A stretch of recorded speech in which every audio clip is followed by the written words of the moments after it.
It sounds like folks are interested in hearing more about Luigi's federal charges, so let's get into it. I'm Eliza Orland's career public defender in Manhattan for 15 years, and I want to talk about the federal charges. I hope you'll stick with me. It's kind of a long one, but let's read it together. It's the United States District Court for the Southern District of New York, USA, versus Luigi Nicholas Mangione. Count 1. Stalking travel and interstate commerce. From at least in or about November 24th, 2024, to in or about December 4th, 2024 in the Southern District of New York and elsewhere, Luigi Nicholas Mangione, the defendant, traveled in interstate commerce with the intent to kill, injure, harass, intimidate, and place under surveillance with intent to kill, injure, harass, and intimidate another person, and in the course of and as a result of such travel, engaged in conduct that placed the person in reasonable fear of the death of and serious bodily injury to that person in the course of engaging in such conduct, caused the death of that person. To wit, Mangione traveled from Georgia to New York for the purpose of stalking and killing Brian Thompson, and while in New York, Mangione stalked and then shot and killed Thompson in the vicinity of West 54th Street and 6th Avenue. Count 2, stalking use of interstate facilities.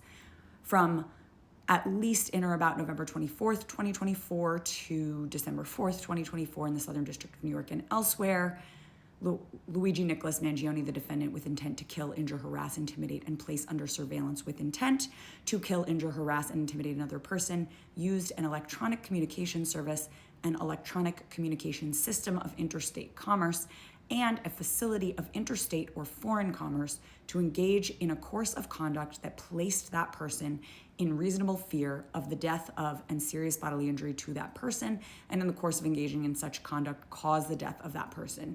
To wit, Mangione used a cell phone, interstate wires, interstate highways, and the internet to plan and carry out the stalking, shooting, and killing of Brian Thompson in the vicinity of West 54th Street and 6th Avenue. Count 3, murder through use of a firearm on or about December 4th in the Southern District of New York and elsewhere. The defendant during and in relation to crimes of violence for which he may be prosecuted in the court of the United States, namely the stalking offenses charged in counts 1 and 2 of this complaint, knowingly used and carried a firearm, and in furtherance of such crimes possessed a firearm, and in the course of that crime caused the death of a person through the use of a firearm, which killing is murder as defined in Title 18. To wit, Mangione shot and killed Brian Thompson in the vicinity of West 54th and 6th Avenue. Count 4, firearms offense on or about December 4th in the Southern District of New York. The defendant, during and in relation to crimes of violence for which he may be prosecuted, the stalking offenses charged in 1 and 2, knowingly used and carried a firearm in furtherance of such crimes, possessed a firearm which was brandished and discharged and which was equipped with a firearm silencer and firearm muffler. Then it moves on to the murder of Brian Thompson. The bases for my knowledge and the foregoing charges are in part as follows. I am a special agent with the Federal Bureau of Investigation, FBI, and am assigned to the FBI's Violent Crimes Task Force. I have been personally involved in the investigation of this matter. This affidavit is based upon my conversations with other law enforcement officers, my examination of documents obtained through a court-authorized search warrant, my reviews of documents prepared by others, security camera video, and my involvement in this investigation. Because this affidavit is being submitted for the limited purpose of establishing probable cause, it does not include all of the facts I have learned during the course of my investigation. Where the contents of documents and the action statements and conversations of others are reported herein, they are reported in substance and in part, except where otherwise indicated. Based on my participation in this investigation, my conversations with other law enforcement officers, my review of documents prepared by others, and my review of security camera video, I have learned, among other things, the following. A, on December 4th, 2024, at approximately 6:45 a.m., Brian Thompson, the victim, the CEO of a nationwide health insurance company, Company One, was shot and killed by a masked assailant, the shooter, while walking on West 54th Street toward a hotel in Midtown Manhattan, where a company investor conference was scheduled to begin at 8 a.m. As discussed below, the shooter was later identified to be Luigi Nicholas Mangione, the defendant. Security camera video showed the shooter, who was wearing a gray backpack, come from between 2 parked cars, walk up behind the victim, and shoot the victim in the leg and back outside of the Midtown Hotel's entrance on West 54th Street. The firearm the shooter used appeared to have sound suppressing device or silencer attached to the front of its barrel. A still image from the security camera video of the shooting is provided below. B, law enforcement personnel who responded to the scene of the shooting recovered, among other items, spent 9mm shell casings and at least one round of live 9mm ammunition. The words deny, delay, and depose were written on the side of some of the shell casings. Responding law enforcement personnel also recovered a cell phone in the vicinity of the location where the shooting had occurred. The investigation.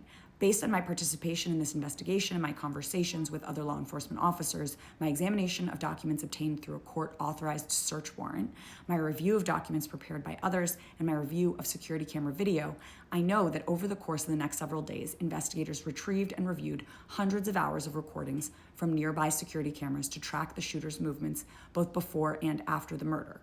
From that review, investigators were able to formulate the following timeline of the shooter's movements from November 24th up to and including December 4th, 2024. November 24th, 2024. On November 24th, 2024, at approximately 10:11 p.m., the shooter arrived in New York City on an intercity bus at the Port Authority bus terminal in Manhattan. The bus originated in Atlanta, Georgia. The shooter took a taxi to the area around the Midtown Hotel and stayed in the area for approximately 1 hour before taking another taxi to a hostel located in the Upper West Side of Manhattan, the Hostel. B, the shooter registered at a hostel under the name Mark Rosario and provided a false New Jersey driver's license as a form of identification, the false New Jersey ID. A photograph of the false New Jersey ID is provided below. C, when the shooter was checking into the hostel, the desk clerk asked the shooter to remove his mask, which he did, revealing his face to a security camera as shown below. Other than this interaction with the desk clerk, the shooter consistently kept his mask on throughout the time in New York, including while inside the hostel.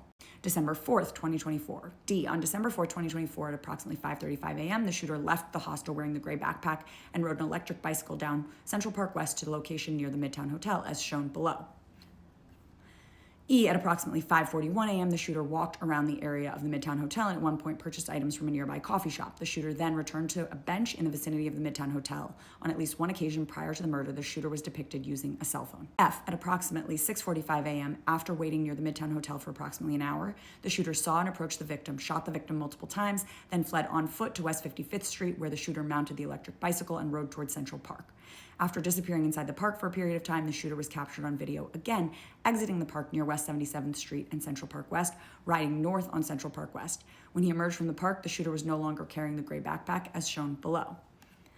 G, approximately 6:58 a.m., security camera footage captured the shooter riding the electric bicycle near West 85th Street and Columbus Avenue.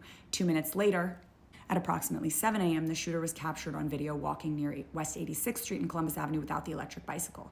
At approximately 7:04 a.m., the shooter entered a taxi that drove him to the George Washington Bridge bus terminal in the vicinity of West 179th Street and Fort Washington Avenue in Upper Manhattan. The shooter's face was captured by camera in the taxi, as shown below. At approximately 7:30 a.m., video footage from the George Washington Bridge bus terminal captured the shooter entering the facility. No video footage showed the shooter leaving the bus terminal, suggesting that the shooter left New York City. J, on or about December 6th, law enforcement officers searching Central Park found a gray backpack matching the appearance of the gray backpack worn by the shooter as depicted below. The arrest and identification of the shooter. 8, based on my participation in this investigation, my conversations with other law enforcement officers, my examination of documents and items obtained through a court-authorized search warrant, my review of documents prepared by others, and my review of security camera video, I know, among other things, A, on December 9th, 2024, at approximately 9:14 a.m., a worker at a fast food restaurant in Altoona, Pennsylvania, called the police about a male customer later identified as Luigi Mangione, the defendant who the worker believed resembled the photos of the shooter that had been broadcast in the media following the victim's murder. B, members of the Altoona Police Department responded and encountered Mangione, who they believed matched the appearance of the shooter. When approached by responding officers and asked for identification, Mangione offered the false New Jersey ID used by the shooter to check into the hostel. Mangione was later found in possession of the loaded 9mm pistol and silencer consistent with the weapon used to kill the victim.